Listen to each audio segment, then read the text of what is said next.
Chasing Aesthetics, un podcast sobre nutrición, entrenamiento y estilo de vida.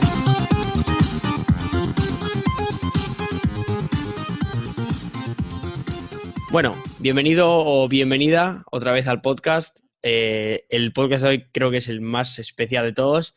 Tenemos con nosotros a Eneko. Creo que todo el mundo conoce a Eneko, pero por si hay algún rezagado que no le conoce, preséntate un poco, Eneko, quién eres y qué haces.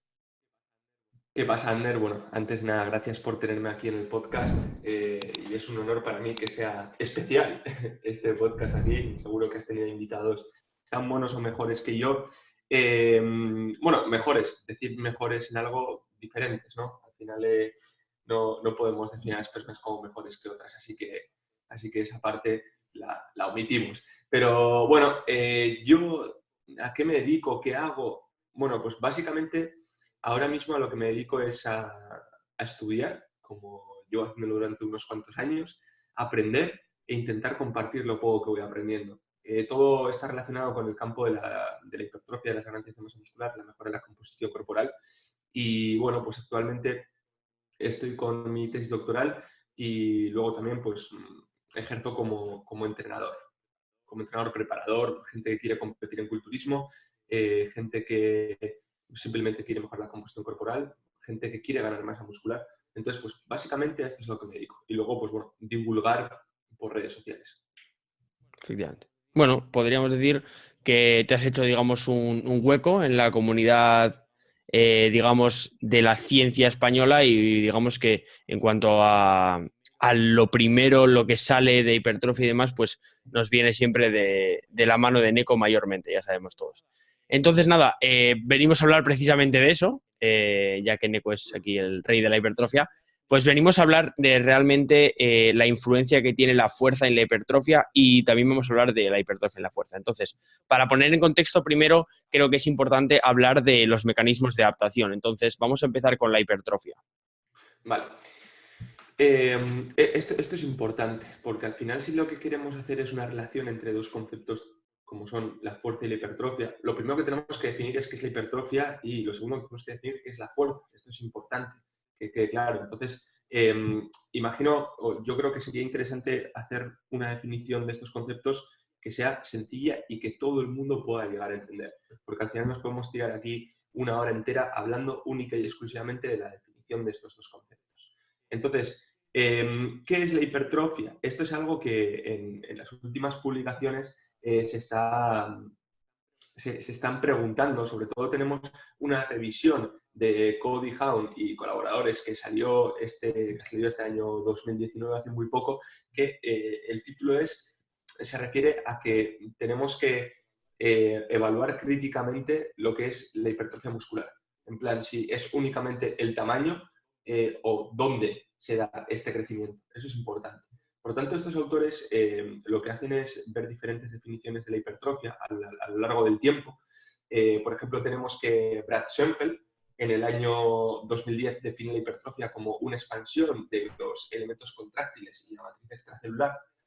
Más adelante tenemos que Damas y colaboradores en el año 2018 definen la hipertrofia como una acumulación de proteínas estructurales y contráctiles que se añaden sarcómeros en paralelo. Pero luego, más adelante, lo que tenemos que Haun y colaboradores este año 2019 lo que nos dicen es que la hipertrofia se puede entender de tres formas diferentes. Por una parte, una hipertrofia del tejido conectivo, que el propio tejido conectivo puede crecer y este tejido conectivo es importante que crezca. Porque luego, por otro lado, vamos a tener la hipertrofia miofibrilar, que tenemos de estas proteínas contráctiles. Y luego, por otro lado, la hipertrofia sarcoplasmática, que aunque a lo largo del tiempo se haya dicho que hay una diferenciación entre la hipertrofia sarcoplasmática y la hipertrofia sarcomérica, para que lo entienda todo el mundo, la hipertrofia sarcoplasmática sería esta hipertrofia de estas proteínas no contráctiles que, entre comillas, vamos a poner no funcionales en cuanto a la producción de fuerza, que todas son funcionales, todas ejercen una función. Pero bueno, por un lado está este tipo de hipertrofia sería la hipertrofia sarcoplasmática y luego tendríamos la hipertrofia sarcomérica o la hipertrofia de estas proteínas contráctiles que son las que principalmente ejercen esta función, ¿no? Bueno, pues hace mucho tiempo se decía que había una diferenciación en este tipo de hipertrofia según cómo entrenábamos.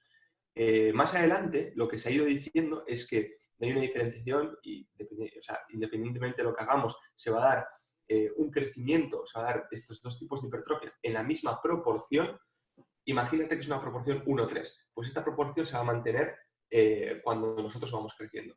Y lo que vemos en publicaciones muy recientes, como una que ha salido este año 2019, es que sí que es verdad que puede haber una diferenciación y que seguramente esta diferenciación vaya por tiempos. Y es que después de un programa de entrenamiento de alto volumen de entrenamiento que está orientado a las ganancias de masa muscular, puede que haya al principio esta hipertrofia sarcoplasmática sin que haya una hipertrofia sarcomérica, pero esta hipertrofia sarcoplasmática se da para, digamos, soportar la hipertrofia sarcomérica que se va a dar después. De hecho, en otro estudio súper reciente que se ha hecho hace muy poco con restricción del flujo sanguíneo, se vio que hay un crecimiento retardado, en el sentido de que aquí es como que se pone un poco otra vez encima de la mesa el tema de la supercompensación, ¿no? Como que primero hay, digamos, una reducción del tamaño de la sección de la transversal fibrilar y que después hay un aumento de la sección de la transversal fibrilar después de un tiempo, es como que supercompensa cuando hemos recuperado. Pues bueno, esto también igual nos puede decir que los tiempos en el crecimiento son diferentes a lo que nos esperamos. Mucha chapa te acabo de soltar ahora para definir un poco la hipertrofia. No, pero es que tienes razón, porque si no ponemos en contexto, al final la gente, la hipertrofia no es solo que el área transversal del músculo aumente, o sea, hay muchas más cosas detrás. Y creo que es muy importante poner en contexto cómo lo has hecho. También es verdad que... Y de hecho es importante, Ander, perdona que te corte, de que si nosotros vamos a definir la hipertrofia según lo que nos van diciendo las últimas publicaciones, los estudios, y si nos gusta leer, tenemos que tener en cuenta que dependiendo del método que utilicemos o la herramienta que utilicemos para medir estas ganancias de masa muscular, va a variar. O sea, porque nosotros podemos utilizar un DEXA, que se utiliza como un gold estándar de la composición corporal, pero es una medida indirecta. Porque al final lo que te está midiendo es la masa libre de grasa. Nosotros podemos utilizar skin folds, se pueden utilizar pliegues con perímetros, y es otra medida indirecta de las ganancias de masa muscular. Luego, lo que podemos hacer es utilizar medidas directas como pueden ser ultrasonidos o como puede ser una resonancia magnética o incluso de forma microscópica cogiendo biopsias y midiendo el área de la sección transversal fibrilar. Pero aquí también, entre estas mediciones, muchas veces no hay una correlación directa. O sea, no porque haya un aumento de la sección de la transversal fibrilar se va a dar un crecimiento en el músculo en su totalidad. Entonces aquí, con las mediciones que se estén realizando, tenemos que ser también bastante críticos. Entonces, luego también los ultrasonidos, que es lo que últimamente está utilizando bastante, tenemos que tener en cuenta que se mide en una zona específica. Y lo que sabemos también es que hay hipertrofia regional. ¿Qué quiere decir eso? Que puede que haya una zona del músculo que te esté creciendo, pero otra no. Y si estamos midiendo una zona específica y justo esa zona no está creciendo, ¿qué pasa? Decimos que no hay hipertrofia con este programa de entrenamiento. O sea, entonces, ¿qué es la hipertrofia? Es algo que también nos podríamos tener, como hemos dicho, mucho tiempo definiéndola, pero con esta pequeña definición creo que queda un poco claro. Y luego también lo que es importante entender es que cuando estamos hablando de disciplinas deportivas como es el propio culturismo, no nos interesa tanto aumento de la sección de la transversal fibrilar de cada una de las fibras, sino cómo se ve el músculo encima del escenario, el grosor. Claro, es una ilusión, sí. Queremos dar una ilusión, eso es. Y es muy importante eso que has nombrado de los objetos de medida que se utilicen, porque yo, por ejemplo, ahora que acabamos de terminar, ya hemos presentado el TFG y demás. De hecho, antes de hacerlo, te pregunté a ti que a ver mediante qué lo hacíamos, y lo hicimos con un ecógrafo, como tú me dijiste, y aún así hay un porcentaje de error, o sea, no va a ser totalmente exacto. Entonces, hay que tener también un poco de ojo crítico con ello. Eso es muy importante. Bueno, entonces, la hipertrofia, vamos, si no ha quedado clara con esto, hay un problema. Entonces, vamos con la fuerza. ¿Qué podemos decir de la fuerza? ¿Cómo la podemos definir en cuanto a los mecanismos de adaptación? Vale. Lo primero de todo, que lo que Lo que vamos a hacer a continuación de la fuerza, en vez de dar una definición súper compleja, vamos a ver cómo entiende la fuerza la gente y cómo relaciona directamente esta fuerza con esta hipertrofia en cuanto a decir, ganancias más de fuerza, más hipertrofia, o ¿qué es la fuerza? Vamos a empezar por aquí. Cuando hablamos de fuerza, estamos hablando, o cuando estamos hablando de un programa de entrenamiento con cargas, lo que mejora siempre y lo que estamos haciendo siempre es intentar mejorar y aplicar fuerza. Independientemente de la carga que utilicemos, el ejercicio que hagamos, incluso el movimiento que hagamos.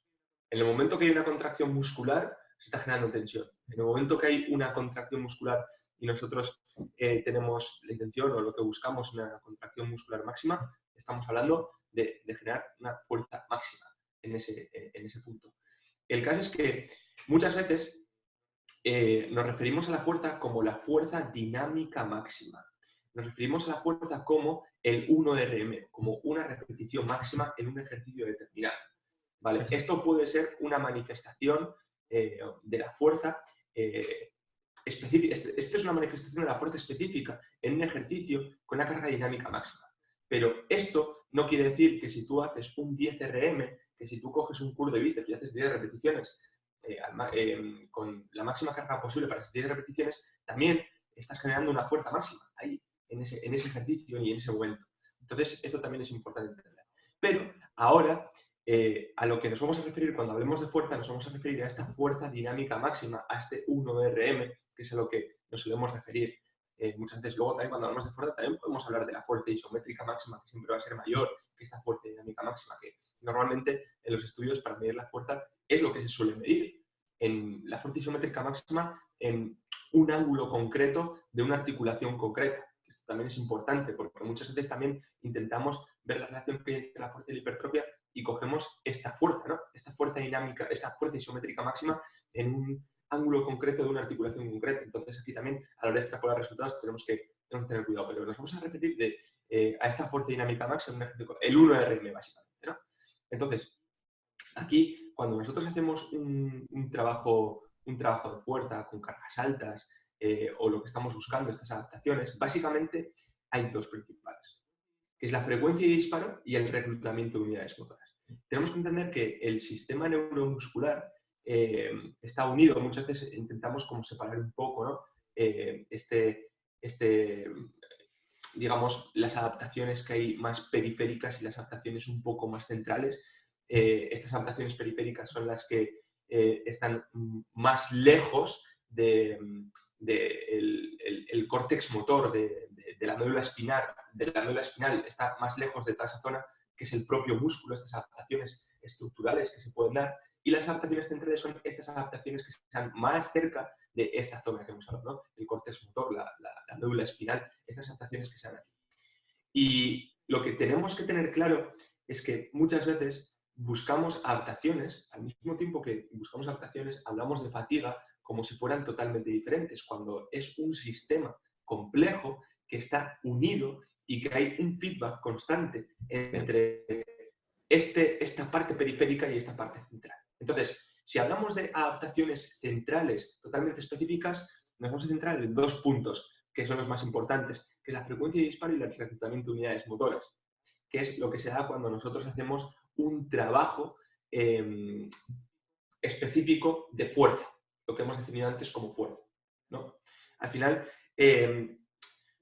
la fuerza total producida de forma de media, toda la fuerza que producimos, es la suma de todas las partes que están relacionadas en este sistema neuromuscular. Entonces, cuando nosotros hablamos de ganar fuerza, tenemos que ver que hay muchas partes que entran en juego y cuando sumas todas estas partes, las adaptaciones de todas estas partes, se da ese aumento de la producción de fuerza. Entonces, ¿cómo podemos mejorar fuerza? Pues por una parte, a nivel central, por estos dos conceptos que hemos hablado, pero luego, cuando hablamos a nivel periférico, tenemos, o a nivel estructural, tenemos muchas otras variables que entran en juego, ¿no? Por una parte, podemos ver cómo el propio tejido conectivo y cómo se une el tejido conectivo al propio músculo como tal, puede darse unas ganancias de fuerza. Luego, el aumento de la masa muscular como tal, simplemente con este aumento de la masa muscular puede hacer que el brazo del momento interno aumente también y se genere más fuerza como tal.